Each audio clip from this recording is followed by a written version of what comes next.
Tell us a little bit about yourself, or why do you want to join my lab? Are you anxious about these questions and unsure about how to answer them? Then this video is for you. I have answered these questions umpteen times, so I've got you covered. Hi, I'm Dr. Radhika Kamdar, and in today's video, I will walk you through the most common questions during a PhD interview and give you the perfectly crafted answers so that you can ace on your D-Day. So stay tuned till the end of this video, and I will also give you some tips and tricks about how to build your network during such kind of interview events. So less than a decade ago, I was on the other side of this interview panel, still giving interviews and facing numerous questions. And I have learned from my experience that acing a PhD or postdoctoral interview requires a combination of your scientific knowledge, communication skills, and strategic preparation. A typical interview would consist of general questions, technical questions, and hypothetical questions in any order. So let's get started with some general questions. The first question, or somewhere during your interview process, you are bound to be asked, tell us about yourself. It has to be structured in such a way that it brings your impression across. You have to keep it structured, precise, to the point. So let me give you a 3-step formula here. Always start with your academic background, then highlight your key experience and research skills, any key findings that you might have had during your training or previous or prior research experience, and then connect all this information to the target lab or the program that you're aspiring to join. So let me give you an example about how I answered these questions when I was giving my PhD interview. So I start my answer with my academic background. I have a bachelor's in microbiology and master's in biophysics from University of Mumbai, where I developed a strong interest in mechanisms involved in maintaining genomic integrity. Then I move on to my research experience and the skills that I developed during this experience. So I say, starting with, during my JRF and SRF training, I developed a passion for molecular biology that led me to pursue research in the field of DNA repair. I utilized Western blotting in the in vitro and in vivo models to specifically examine the NHEJ pathway, which is the first responder for any assault on the genomic integrity in eukaryotic organisms. This experience has strengthened my analytical and problem-solving skills, which I'm eager to apply in my PhD research. And then finally, I connect all of this to the target lab or the project that I'm aspiring to join. So I will continue with, I'm particularly excited about joining your lab because of its focus on the assembly and recruitment of proteins for the ligation of the NHEJ complex or in the pathway. I believe that my background would align well with yours and the ongoing projects in the lab, and I'm eager to learn further and contribute to this aspect of DNA and molecular biology. So you see, what I've done here is I give my academic background, but I do not reiterate the entire CV because that's not required. They already have your CV in front of them and they most likely have gone through entirety of it. And they would be well aware about your key points that you might have highlighted in your CV. But you need to package it all together in a very concise and a structured manner, because this is going to be your first question and your first impression. So you need to put yourself out there and make sure that your academic potential is projected to your panel. Another most likely question is, why do you want to join my lab? Now, this could either be as a continuity about tell us about yourself, or it could be towards at the end of the interview as well. In either case, this is a template answer that I'm going to give you, and you can fill in the blanks according to your experiences and your projects that or the lab or the program that you're targeting into. So, why do you want to join my lab? A template answer would be starting with the focus of the project that you intend to join or lead with your experience and your research background. So start with something like, I'm very interested in your lab's work on genomic reagents in telomeres, which is regulated by helicases involved in the DNA repair pathways. I see a strong overlap with my expertise in DNA repair mechanisms, and I look forward to bringing my experience in protein biochemistry while expanding my knowledge in genomics and telomeres. I am also excited to learn about other projects in the lab and grow my scientific aptitude for an academic career.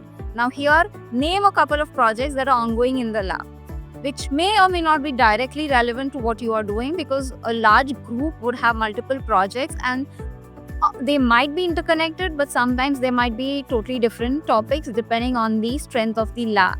So, just by mentioning the projects, you are projecting that you have done your homework and you're well aware about what is happening in their lab, even if you are not completely well versed or you know all the details about every project, and that's totally fine. A broad research interest is something that you would want to convey at this point. Then another question would be, why do you choose this particular research area? They would want to understand your research interest and your future goals and aspirations. So the next two questions would be, why do you choose this research area? What are your career goals? Or where do you see yourself in the next 5 or 10 years? Or what do you plan to do after your PhD? What would be the research career or your broad research interest for your future academic career? In all of these questions, I'll give you some template answers to address these questions and ace them, and also bring out your potential as well as convey your research interest, even if there might be a chance that in future you might switch your fields or you might venture out to more broader topics, and that's totally fine. So for example, why do you choose this particular research area? So when I was giving my interview, I kind of answered something like this. I have always been fascinated by, say, a specific problem that would intertwine your expertise and your research interest with the broad interest of the lab. That's how you're going to connect it. And then say, during my previous work, I saw the potential to address gaps in the field. Now here, list a couple of gaps. You don't need to give a list of like 10 or 15 items. If it's a broad field, there would be many questions yet unanswered. If it's a smaller field, if it's a narrow topic, you still would have one or two answers or questions that would need to be addressed. And this you will always know from the field or by reading a couple of reviews that you would be interested in. And you need to be prepared to say this and have this at the back of your mind. And then continue with, this research provides an opportunity to contribute meaningfully to solving these challenges. These challenges are already the gaps that you have listed in the previous sentence. What are your career goals, or where do you see yourself in the next decade, or what do you plan to do after you complete your PhD? So depending on whether your goal is totally academic or industry or a combination of academic and industry, it's fine. Just use this as the template answer. When I was asked this question, this is how I answered it. My goal is to specify the academic field that I'm interested in. For example, for me, it was always been DNA repair field. And I said that I see this position as a crucial step in gaining expertise in a narrow area of the DNA field, and there's one particular topic that you would be interested in. And then continue with, I aim to contribute to long-term cutting-edge research while developing skills in, specify some technical or soft skills here. So now soft skills are non-technical skills, and technical skills are all the lab techniques or very specific modern instrumentation equipment that you might be using and or are aspiring to learn and use in the future. For soft skills, you can address or list something like communication, presentation, public speaking, critical thinking, analytical skills, troubleshooting, teamwork, all of those. So whatever would be your weak points, it's totally fine. You don't need to highlight them, but make sure you list at least a couple, because no one is perfect. Especially when you're a PhD candidate, you're not going to be perfect, and you are there to learn and grow as an individual as well as a researcher. So do not be shy or embarrassed about highlighting or mentioning a couple of your negative points, and say that you won't want to improve them. And this would bring out the positive attitude and convey that even though you might be lacking in a few abilities or technical abilities, whether if it is soft skills even, you are still okay to improve on them. Another common general question is, explain your research in simple terms. Now remember that for an interview panel for a PhD candidate, it might be just one interviewer that would be your potential mentor, or it could be a panel if it's a institute-wide interview. In either of the cases, remember that a lot of the panelists, or at least your mentor on the interview, would be well versed with your work, with your research. And they would expect you to have a thorough knowledge of all the projects that you have handled so far, especially those that might have resulted in any publication. Even if you are not the first stop, you're supposed to have an adequate amount of knowledge for that particular project. So, how you can answer this question? So, here's a template. I started with my research focuses on, and then specify the broad topic. Then start with I studied, highlight a specific aspect of the project using whatever particular method or technique. List one or two, even if you have used n number of techniques and methods. List the most important or the most groundbreaking method that you might have used, and then say to understand the key problem, whatever was the crux of one or two of your publications, the prime finding of that particular publication, and then list that this work has led to the potential publications in real world impact, creating whatever knowledge you had, those knowledge gaps that filled or addressed the questions in the field. So highlight a couple of publications. You don't need to list out the whole title and everything, because you would have specified that in your CV if you had a publication. Just say, for example, for me it was Kamlar et al., and just highlight the journal that you had, and they would know already what you're talking about. Now, why they ask you this question is because if it's a panel, there will be several people on it. It could be anywhere from 1 person to 10 or 12 people on the panel. So some would be very, very well versed with your project and your topic, but some might not be completely acquainted with that particular field. So it is for everyone's understanding, and it's not just targeting you or trying to put you on the spot. It's just for their general understanding and to gauge whether you have significantly contributed to a particular project and how much of it do you understand. And that will tell you that you understand something and you are willing to take it further and understand and learn more on that particular topic or the topic of interest that you're going to join in your PhD. Now, once the general questions are done, they might slowly move into asking you some technical questions or research-based questions. And this would be very much targeted to the work that you have done. If it's a PowerPoint and Q&A type of interview, then they would question about whatever you have shown in your presentation, spoken about. And if you had any intern projects or any training projects, then that's what they would question you about. So basically very technical questions. So you need to make sure that you know thoroughly the ins and outs of any project that you have worked on or any project or internship that you have mentioned on your CV. So make sure you understand everything. Now, in case there are questions that you don't know how to answer, that's totally fine too. Not every candidate or every person has to know everything. No one can be 100% perfect, and that's totally good. But learn to work around that question and try to answer in a way that though you don't know one particular thing, you are aware of that particular concept and you are willing to learn the mechanics or the underlying mechanisms or whatever applications or stuff that you need to learn, theories that you need to learn to build on that concept. So do not deflect the question or outright just say that I do not know or I don't know.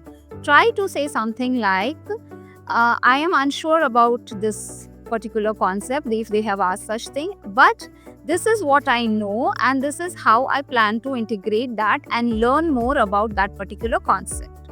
And that will tell them that you are always willing to learn, improve and build your skills. And hypothetical questions mainly includes any hypothetical situation or a project related topic that they might give you. If this happens, how would you do this? And it might be like a problem solving question, and that totally depends on your field and your work. So if you have any specific questions that you are unaware about how to answer or you don't know how to handle such kind of questions, please write them in the comment box and ask me specific questions and I will help you how to answer them. Now once this is done, they might give you the opportunity to say that let us know if you have any questions or do you have any questions for us. And this is the best chance for you to get to know the institute culture, lab culture, the workings of a particular PI. So do not be shy. Make sure that you ask at least a couple or all of these questions. Just go ahead and ask that what are your expectations of a PhD candidate or of the PhD students in your lab. You can also ask about the lab support and the professional development that you seek in the lab. How is their lab culture, and what would be the trajectory or a career trajectory for PhDs once they are done with their registration and you are officially a part of their lab member. Also, do not fail to ask permission about whether you can visit their lab, talk to their lab members, and see the insights, workings of their lab by yourself. And most likely, most PIs would be happy to let you visit their lab and get to know the lab members, especially if they want to know and gain an insight from their lab members so that they determine whether you would be a potential good fit for their lab. So take advantage of the opportunity and ask that.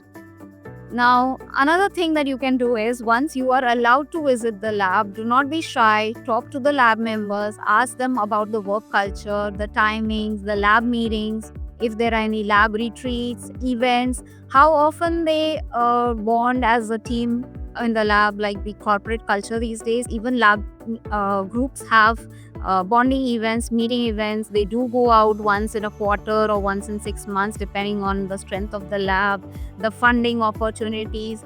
Ask them how many conferences or presentations do they give, what are the journal club methodologies, what other strategies, and ask everyone about their individual project to describe briefly. Even if you do not understand completely what they are working on, that's fine. You will at least get to know the diverse working projects in the lab, and you would also get the hang of like whether you want to be involved in more than one particular topic that you would be interested in.